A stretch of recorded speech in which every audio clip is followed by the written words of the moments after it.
একটা গল্প বলতে চলেছি। ওই গল্পের নাম হচ্ছে রাত করে কি চুরি হয়।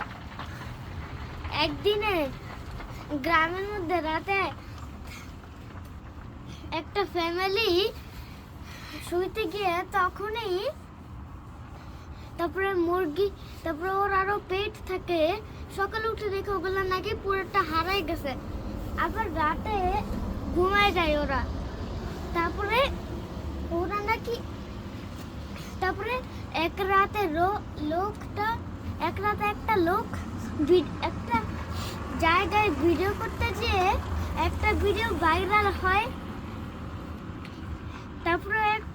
তারপরে ও সব মুরগিদেরকে খেয়ে ফেলে। এরকম গল্প আমি কোথাও জানি শুনেছি। তারপরে ছাগলটা চিৎকায়, একটা ছাগল মানুষের মতো দাঁড়াইতেও পারে।